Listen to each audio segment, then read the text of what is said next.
আসসালামু আলাইকুম ভিউয়ার্স, কেমন আছেন সবাই? আশা করছি সবাই অনেক ভালো আছেন। আমি আবারও হাজির হয়েছি আপনাদের মাঝে নতুন একটি মেডিসিনের রিভিউ নিয়ে। আজকে যে ওষুধটি নিয়ে আলোচনা করতে যাচ্ছি সেটা হলো ডিসলর ট্যাবলেট। এই ডিসলর ট্যাবলেটটির কাজ মূলত ঠান্ডা, চুলকানি, অ্যালার্জি, নাক দিয়ে পানি পড়া, নাক বন্ধ হয়ে যাওয়া, এছাড়া যাদের চোখের চুলকানি, চোখ লাল হয়ে যাওয়া, চোখ দিয়ে পানি পড়া, ত্বকের বিভিন্ন স্থানে চুলকানি হওয়া, হাতে এবং পায়ের তালুতে চুলকানি, এছাড়া অ্যালার্জিজনিত কাশি ইত্যাদি সমস্যার জন্য ব্যবহার করা হয়। তো ভিউয়ার্স, এই ওষুধটির ব্যবহারের নিয়ম নির্দেশনা, পার্শ্ব প্রতিক্রিয়া এবং কারা ওষুধটি ব্যবহার করতে পারবেন, কারা পারবেন না সেটা নিয়ে আলোচনা করব। ততক্ষণে ভিডিওটিতে একটি লাইক দিয়ে অন্যকে দেখার সুযোগ করে দেবেন এবং আপনি যদি চ্যানেলটিতে নতুন হয়ে থাকেন তাহলে দয়া করে চ্যানেলটিকে সাবস্ক্রাইব করে পাশে থাকবেন। আর আপনি যদি অলরেডি চ্যানেলটিকে সাবস্ক্রাইব করে থাকেন তাহলে আপনাকে অসংখ্য ধন্যবাদ।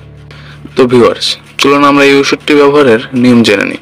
ভিউয়ার্স, এই ডিসলর ট্যাবলেটটি খাবার নিয়ম: প্রতিদিন একটি করে ট্যাবলেট খাবারের পর। এই ডিসলর ট্যাবলেটটি শুধুমাত্র প্রাপ্তবয়স্কদের জন্য, বাচ্চাদের জন্য নয়। এই ওষুধটির পার্শ্ব প্রতিক্রিয়া সম্পর্কে বলতে গেলে এই ডিসলর ট্যাবলেটটির কিছু পার্শ্ব প্রতিক্রিয়া রয়েছে, আর সেগুলো হলো হালকা মাথা ব্যথা, বমি বমি ভাব, অবসন্নতা, বদহজম এবং হালকা মাংসপেশিতে ব্যথা। তো ভিউয়ার্স, গর্ভাবস্থায় এই ওষুধটি সেবন করতে পারবেন কিনা সেটা জেনে নেই। গর্ভাবস্থায় এই ডিসলোরাটেডিন ট্যাবলেটটির কোনো নিরাপত্তা সম্পর্কে তথ্য পাওয়া যায়নি, তাই গর্ভাবস্থায় এই ওষুধটি থেকে বিরত থাকার অনুরোধ রইল।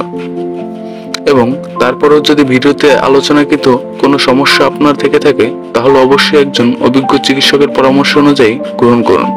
ভিউয়ার্স, এই ওষুধটি সেবনের ক্ষেত্রে আপনাকে কিছুটা সতর্কতা অবলম্বন করতে হবে, আর সেগুলো হলো মূলত যে সকল রোগীদের লিভারে বা কিডনিতে সমস্যা রয়েছে তাদের ক্ষেত্রে এই ডিসলর ট্যাবলেটটি সেবনের কিছু সতর্কতা অবলম্বন করতে হবে।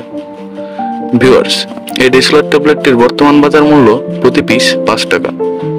আশা করছি এই ভিডিওটির মাধ্যমে এই ওষুধটি সম্পর্কে বিস্তারিতভাবে জানতে পেরেছেন।